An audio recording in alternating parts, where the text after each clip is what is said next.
What's up, Fig fam? Welcome back to the Fig Heel YouTube channel. And today, since it is Sunday, we're going to take a look at everything I picked up this week. And trust me, it is a mega haul. But I'm going to give you a little sneak peek of something I never thought we would get in figure form. It's a good one, guys. Stay tuned. Another week in the books filled with gets. This haul is epic, and we're going to jump right into it, starting small with this right here. Picked this up from Amazon.com. This was literally $6. Probably one of, if not the worst, WWE Funko Pop. So I was not willing to get it at full price, but for $6, you can't pass that up, right? Stacy Keibler. Really no defining features on this figure that really differentiate it and make it scream Stacy Keibler, which is why when they first showed off the render, I was like, who is this? However, I am happy to have it, especially for $6. Then up here, we have everything I picked up from WrestleCon, starting off with the basic Brett. We got the title run toys, Dangerous Danny Davis, and of course, Ernest the Cat Miller. We've got that 1 of 500 Matt Cardona, and of course, Roadkill, which I only have one word to say about: chickens. Honestly, WrestleCon was an amazing time.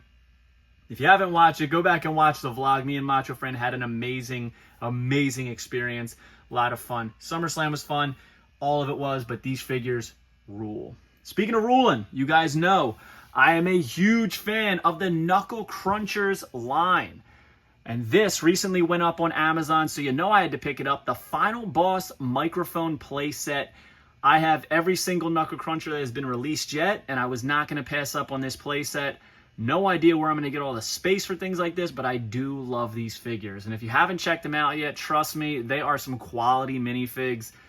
And this Rock is much different than the others. As you can see, he's got a tank top on, but he's got both tattoos on his arms. So kind of scarce to get full-on tattoos for any of the figures. So for $26, I thought this was fair on Amazon. I will link it in the video, so if you guys are interested, you can pick it up. Also picked up this. Boom. Didn't really pick it up, but Sean N. from KWK sent these over for me to review. These are these factory samples of Barry Horowitz from the KWK Kayfabe Heroes line. Check that out, man. We got the blue trunks with the Star of David, and we got the green trunks with the sparkly suspenders. These figures look great. If you haven't ordered them, make sure you go over to jnjfigures.com right now. Use code FIGHEEL and you will save 10%. I mean, these figures are high quality stuff. I've shown them off for a long time. We have all of the KWKs there. I mean, we got a lot of good stuff from them. They have some great stuff. They are really putting out some high quality retros if you're a retro collector.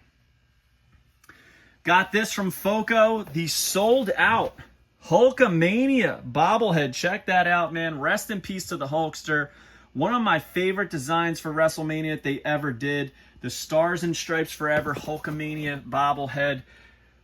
If you guys never got a Foco, they are very, very cool in hand because they're hand-painted, handcrafted. It's unbelievable. When you actually see the brushstrokes and you see the artistry of these things, you start to look past things like the actual likeness being a little bit off, right? Because these are literally done by hand. And that's why they're so limited number, and you can see it in the product when you have it. So love Foco, love everything they're doing, but this might be my #1 most favorite WWE Foco that they've done at the bobbleheads. So shout out to them. They're doing some great stuff. Also, picked up this bad boy, or should I say bad guy, Razor Ramon from the Ultimate Edition Greatest Hits. This is in the green colorway, which I dig. It's literally a complete repaint of the original release, as it's supposed to be. So I don't know if you guys know this, but when it comes to re-releases and stuff like that, they really have to keep the figure itself the same, but deco can change. And that's exactly what happened here. So we got him in the green, which is exactly what he wore when he first won the Intercontinental Championship. So love this figure. Cannot wait to rip this open, unbox it, and see what it's all about. So a lot of good stuff here, man. Also, finally got in the San Diego Comic-Con exclusive, but the Jazwares Vault Edition of Swerve the Realist. Check this out. The box is the only thing that's really different from this than the San Diego Comic-Con. So it comes with this shipper box, comes with the slip cover right here,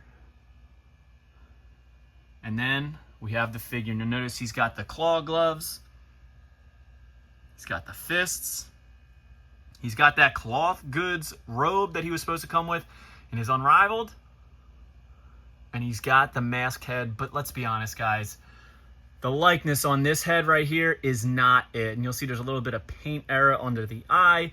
I think personally that this figure looks more like Snoop Dogg than it does Swerve. And maybe I'm alone in that, but this does not scream Swerve Strickland to me. But I'm still happy to have it. I think the overall presentation is cool. I just don't like the head. I like literally everything else about it. I'm just not a fan of the head. So these sold out super fast, and it cracks me up because people were like, I'll wait for it to go on discount. Certain things you just got to know are not going to go on discount, and this was one of them. So very, very cool get. Next up, my man Mitch from Grapplers and Gimmicks dropped these, and they're available now at HastelToy.com if you're interested in picking these up. But dude, I said it in the unboxing, and I'll say it again. This Rick the Model Martel is superior to the original Hasbro. I mean, check it out. The blue pops. He's got the shoelaces dangling over the boot covers, which I love. I mean, over the boots, not the boot covers. He's got the can of arrogance, the atomizer there. He's got his sweater draped over his shoulders. He's got his sunglasses. And I get it. I see people saying they wish the sunglasses were removable. I think the reason he didn't go removable is because he wanted them tucked into the hair. Whereas his previous sunglass figures kind of just drape over the whole head like goggles. So I think this is the way to go personally. I dig it, and I understand why people wouldn't dig it for that reason. But overall, man, this is a beautiful piece. And we're not playing with them, right? I'm displaying this in its entrance gear. This is it. And this. A figure that I never thought we would get. Damien Demento. And honestly, it looks great. He's got a very Ra's al Ghul from the animated series look, but I mean, that's kind of what Damien Demento looked like. Check this out on his hair in the back. He even nailed that weird curtain drape hair that he has, as well as the teeth entrance shoulder pad. I don't really know what you even call this thing. And I always wonder that with these guys, like when they have unique stuff like this, how did he relay this message to his gear designer? Like, what did he describe this as? You know what I mean? Either way, very, very cool. And then, Big Daddy Cool is back in the retro realm. We have the official Grapplers and Gimmicks Diesels. Starting off here with 1995 Diesel, you'll see the likeness is spot on. He has the mole, the Diesel on the singlet, and even has the silver tassels on his leather pants. Very cool. Love the fist hand so he can raise it up like Diesel would. Also have this 1 of 500. Check that out, man. In the Diesel Power singlet. Love these 1 of 500s. I swear, man, these are so cool. And then the orange card Diesel right there. Check it out, man. This is what we were supposed to get. Short-haired mullet, glasses, open mouth, Papa Shango style body, the open hand on the left, the fist on the right, would have been the punch action. Unbelievable. Whew. Unbelievable, man. Grapplers and Gimmicks giving us the figures that we were supposed to get in our childhood, but never did. Speaking of one that I never thought we would get, that I showed you at the beginning of this video, Oz. Kevin Nash in WCW as Oz comes with this cloth goods cape. Even has the single bicep tattoo that he had at the time. Removable mask, which I will show you if I can. There it is. Which is basically, as you can see, a remold and a retool of that orange card head. So, I don't mind the roots showing, because if you look up photos of Oz, you'll find a lot of photos of him with the roots growing in. And I think I remember Kevin Nash doing an interview where he talked about getting tired of dyeing his hair.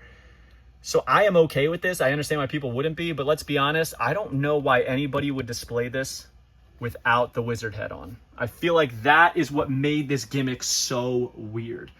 But it doesn't stop there, guys, because Macho Fran surprised me with a very cool gift. So I'm going to set this up. We went to WrestleCon so that we could go to the Superstore for SummerSlam. However, when we got there, if you've never been to the America's Mall, it's crazy. It's huge. The line literally wrapped around the mall, and there was no way we were going to be able to make it to see SummerSlam if we got in line. So I passed, and there was something I really wanted from the store. The John Cena Big Shots. Well, a couple days later, she came down to the Heel Cave with a box and wanted me to open it. She's probably going to drop it as a reel on Macho_Fran on Instagram. You might want to see it. She surprised me with this. She got me the John Cena Farewell Tour New Jersey SummerSlam exclusive. These were super limited. I was blown away. She knew exactly what the assignment was, and she nailed it. So, Macho Fran, love you to death. Thank you so much. This was the Cena that I wanted in the Jets inspired gear. However, as a South Jersey Philly native, I gotta say, I compare this green to the Eagles, not the Jets. We refuse to acknowledge it, even though deep down inside we know. Very cool, though. Thank you, Macho Fran, for everything. I would say that this was a damn good week of gets. Comment below. Let me know your favorite thing I picked up this week and your favorite thing you picked up this week. Don't forget to like, comment, and subscribe. Follow me on Instagram and TikTok at FigHeel. Twitter is at TheFigHeel. Pick up the Wrestling Figure Encyclopedia, available now on Amazon.com, or simply go to HeelBooks.com and make sure you join Whatnot at WhatHeel.com, and you will get $15 off your first purchase. We'll see you on the next time, guys, or maybe you won't see us. Peace. Are you a wrestling figure collector of WWE, Mattel, AEW, Jazwares, and everything in between? Then you need FigHeel's Wrestling Figure Encyclopedia, the modern edition covering all releases from 2010 to present day. Featuring over 7,000 photos of action figures from the hottest brands, including independent toy makers. Keep track of what you have, want, and need, including loose, mock, and overall collection value. With figure photography by Matthew Goldberg, the Wrestling Figure Encyclopedia is a must-have for collectors. Full-color paperback and hardcover editions available now at HeelBooks.com. If you enjoyed this video, don't forget to like, comment, and subscribe. Follow me on Instagram, TikTok, and Twitter at FigHeel. Pick up my book series on Amazon and my merchandise on ProWrestlingTees.com/FigHeel. Join my official sponsor, Whatnot, at WhatHeel.com and receive $15 off your first purchase.